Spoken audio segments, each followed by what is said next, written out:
Welcome back, everybody, for another deep dive. This time, we're going back in time to the Roman Empire. Sounds fun. Yeah, we're going to be exploring this mystery religion that almost took over from Christianity. Wow, really? Yeah, Mithraism. Have you ever heard of this? I have. It's Yeah. one of those fascinating little side notes of history that, you sort of hear about it but never really get into it. Right. So we're going to be using excerpts from a book called The Mysteries of Mithra. Okay. It was written in 1903 by Franz Cumont.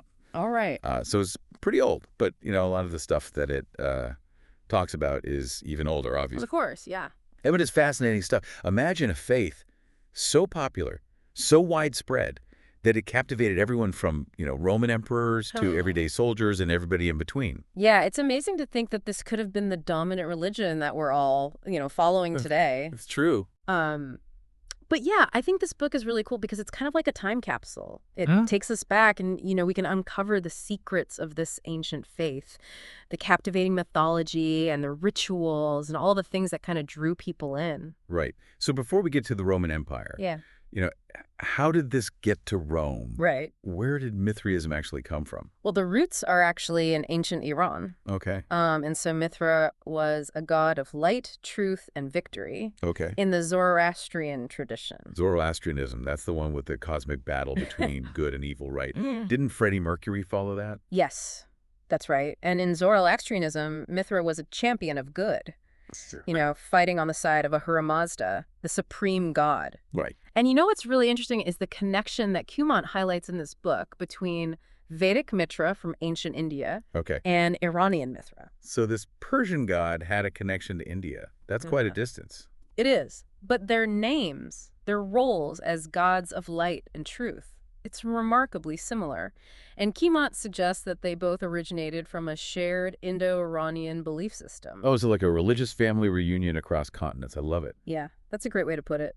And Cumont also explores a theory that Mitra and some other similar deities may have been adopted from another culture altogether. Oh, really? Yeah, one with a sophisticated understanding of astronomy. Oh, so like ancient stargazers influencing religion. Exactly. And it adds another layer of intrigue to Mithra's origins. It shows the exchange of knowledge and beliefs that shaped these ancient religions. Right. So how did this Persian god end up being worshipped in the Roman Empire? Well, Cumont suggests that the spread was gradual.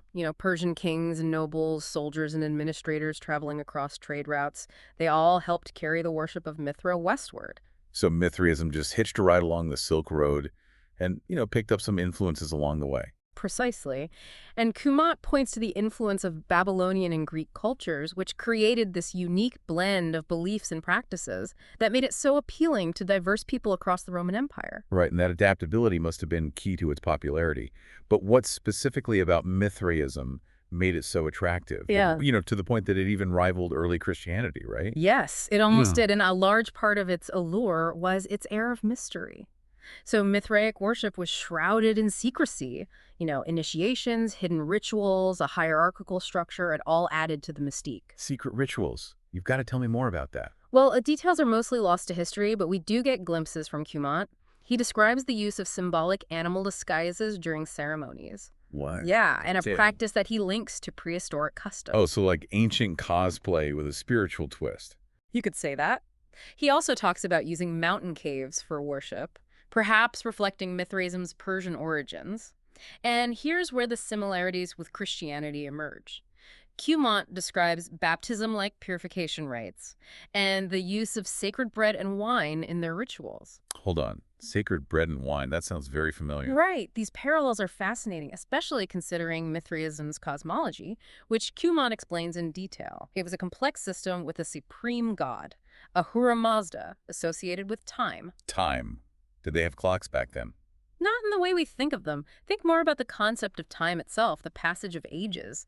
Ahura Mazda was represented as a lion-headed figure, which is quite striking imagery, don't you think? A lion-headed god representing time definitely makes you think. It does. And in this cosmology, Mithra plays a crucial role as a mediator between Ahura Mazda and humanity.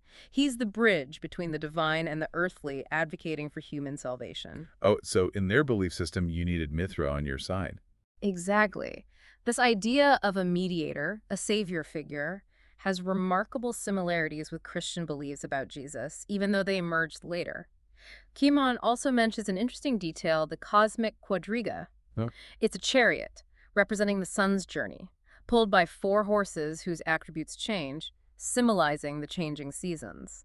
Ah, so the ancients already had a metaphor for seasonal affective disorder. That's one way to put it. They were definitely in tune with the cycles of nature. And speaking of powerful imagery, perhaps the most iconic symbol in Mithraism is the central myth of Mithras slaying the bull. Yeah, I've seen pictures of that. It's a powerful image. You know Mithra, this young god, wrestling a bull, plunging a dagger into its neck. It's called the Tauroctony, and it's not just about brute force. Cumont explains its deeper meaning. So the bull represents primal force, chaos. By slaying it, Mithra brings order, creating life from death. It's a symbol of sacrifice, rebirth, and the constant struggle between good and evil. It seems like this myth kind of encapsulates the core of their belief system. You could say that. The imagery is both visually arresting and thematically rich, speaking to something deep within the human psyche. But we've only scratched the surface of Mithraism. There's much more to explore, from their initiation rituals to the role of women in this seemingly all-male religion. It's amazing how much there is to unpack, even from excerpts of a single book. Can't wait to dive deeper into this mystery religion. Welcome back to our deep dive into the mysteries of Mithraism. Ooh, the mysteries. We've been exploring the origins of this ancient faith. Right. And, all the fascinating symbolism woven into its mythology, culminating in that image of Mithras slaying the bull. Yeah, that was an intense image. It is a powerful image with layers of meaning. Right. And we were just starting to discuss the parallels between Mithraism and Christianity. Right. I'm still stuck on that whole bread and wine thing. Yeah. It makes you wonder if early Christians borrowed some ideas. The similarities are definitely striking, and they raise intriguing questions about how these different faiths may have influenced each other. But before we get too sidetracked by those what-ifs, Okay. let's get back to the specifics of what it was like to be a Mithraic initiate. Yes, let's get back to the secrets.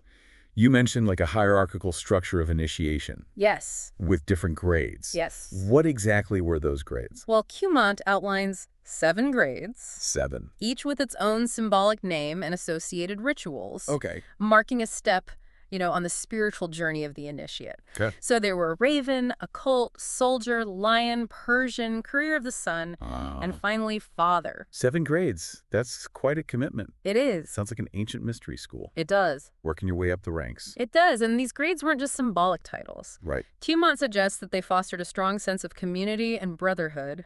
Oh. Initiates even referred to each other as brethren. So it was like a secret society with a strong emphasis on community. Sort of like a support group for spiritual seekers. I think that's a good way to look at it. This sense of belonging might have been especially appealing to soldiers, slaves, and anyone seeking, stability and meaning in the vast Roman Empire. Right. They found purpose and connection Yeah. in this shared belief system.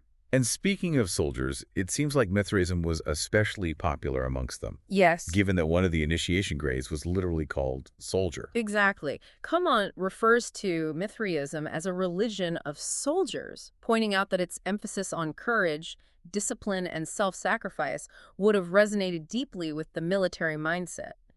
Right. It's interesting how the god's origins and mythology can shape the values of a faith. Yes. Mithra, this warrior god fighting for good, became a symbol for these soldiers. Yes. But this brings up a question. Okay. Where were the women in all of this? Right. Were there female Mithraic warriors? That's one of the enduring mysteries about Mithraism based on the evidence that Cumont presents. It seems to have been an exclusively male religion. Wait, seriously, no women allowed. That seems incredibly restrictive. It does, and it's something that scholars have debated for a long time. Right. Cumont suggests this exclusion might reflect the martial nature of the faith, Okay. with its emphasis on physical and mental discipline. So like a spiritual boot camp, Yeah. but only for men. I guess even in ancient times, they had a hard time understanding that women can be warriors too. It does seem like a missed opportunity, but Cumont points out that even Mithraism eventually adapted. Okay. He describes how later versions of the cult incorporated female deities, probably to accommodate the need for feminine devotion. Ah, so they eventually realized they were missing out on a whole segment of the population. Right. It shows that even ancient religions can evolve and adapt. Absolutely. It highlights the dynamic nature of belief systems Right. and how they respond to cultural and social pressures. Speaking of social pressures, Yes. let's talk about the elephant in the room. Okay. Why didn't Mithraism ultimately triumph over Christianity? That's the question that Cumont tries to answer in his book. He explores the rise and fall of Mithraism in great detail, Right. pointing to a few key factors that led to its decline. Lay it on me. Okay. What brought down this once popular faith? Well, the biggest factor was the rise of Christianity itself. Right. By the 4th century AD, Christianity gained incredible momentum Yeah. and eventually became the official religion of the Roman Empire under Emperor Constantine. Right. Constantine, he had that vision of the cross and basically went all in on Christianity. Yes. That must have been a game changer for Mithraism. It was that shift in imperial patronage had a significant impact. Okay. Mithraism, along with other pagan faiths, was increasingly marginalized. Right. But Cumont also points out that the decline of Mithraism was tied to the loss of Roman territories, Okay. especially along the Danube frontier where the religion was particularly strong. So it wasn't just about losing the popularity contest. Geopolitical forces were at play too. Exactly. As the Roman Empire shrank, so did the reach and influence of Mithraism. Add to that the active persecution of non-Christian cults, and the odds were stacked against this ancient faith. It sounds like a perfect storm of factors It was. that led to Mithraism's decline. Yes. But wasn't there one last attempt to revive it, Yes, led by an emperor who actually preferred the old gods? there was. Cumont writes about Julian the Apostate, Okay. a 4th century emperor who tried to restore paganism, including Mithraism, to its former glory. Wow. He was a fascinating figure, a devotee of the sun god Helios, Okay. and saw Mithraism as a key part of his vision for a revitalized Roman Empire. So a one-man crusade for religious revival. You could say that. What happened? Unfortunately for Julian and for Mithraism, his reign was cut short. He died in battle, and with him went his dream of a pagan resurgence. Oh, it's a bit tragic. It is such a fascinating chapter in history, but all good things must come to an end, I suppose. Does that mean Mithraism simply vanished, leaving no trace? That's a great question, and one we'll explore in the final part of our deep dive. While Mithraism may have faded as an organized religion, Cumont argues that its influence didn't entirely disappear. Okay. We'll unravel that mystery next time. Welcome back for the final part of our deep dive into the mysteries of Mithra. It's been quite a journey, hasn't it? Tracing the origins of this ancient faith, exploring its captivating symbolism and rituals, and witnessing its rise and fall alongside the Roman Empire. It really highlights how belief systems, even ones as popular and widespread as Mithraism, can be swept away by the tides of history. Yeah, it is a bit humbling, isn't it? It is, yeah. But we left off with a question. Okay. Did Mithraism just vanish without a trace? Right. Or did it leave some kind of legacy? That's a great question. And Cumont argues that while Mithraism may have faded as an organized religion, Okay. its influence lingered, seeping into other traditions, even shaping the visual language of Christianity. Also like a chameleon, Right. adapting to its environment. Exactly. Mithraism transformed and blended into the dominant belief systems of the time. Exactly. He points to the Tauroctonus scene, that iconic image of Mithras slaying the bull, Right. which found its way into early Christian art. Imagine that, Wow. this powerful image from a pagan faith, Right. influencing the visual representation of a new religion. That's incredible. So the very way Christians depicted biblical figures, Yes. even Christ himself, Right. could have been shaped by this Mithraic imagery. That's what Cumont suggests. He argues that Mithra, this youthful, Right. heroic figure overcoming evil, might have served as a prototype for how Christians visualize their own savior. Oh, wow. It's like a visual echo across different belief systems. That makes you wonder, any other elements of Mithraism slipped into Christian traditions? Right. Any other echoes we might recognize? Well, Cumont also points to the celebration of December 25th Okay.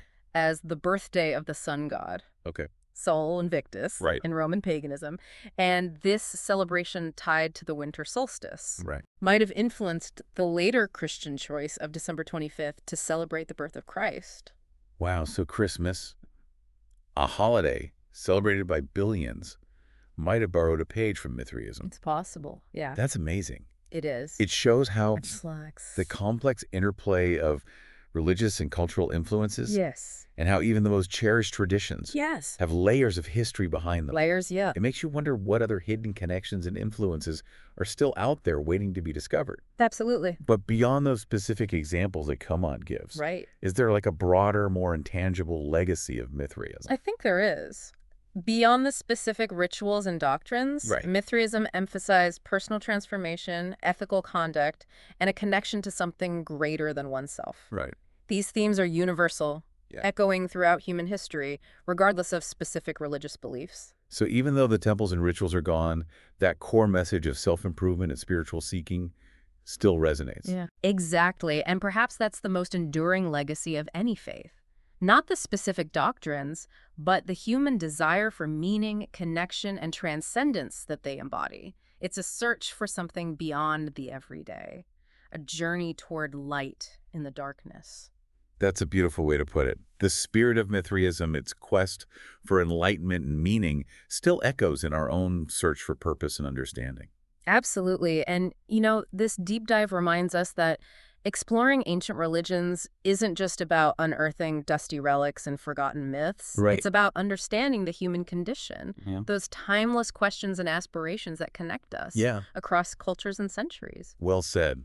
Our journey into the mysteries of Mithra may be ending, but it's really just the beginning of a much larger exploration. Right. There are countless mysteries out there waiting to be uncovered. Absolutely. Fearless echoes of the past whispering to be heard. You got it. And who knows what we might find when we dare to dive deep into those mysteries. Yeah, that's the beauty of it all, isn't it? It is. So to all our listeners out there, keep exploring. Keep searching. Keep asking questions. Keep digging. And keep diving deep. You never know what treasures you might find. That's right. Thanks for joining us on this deep dive into the mysteries of Mithra.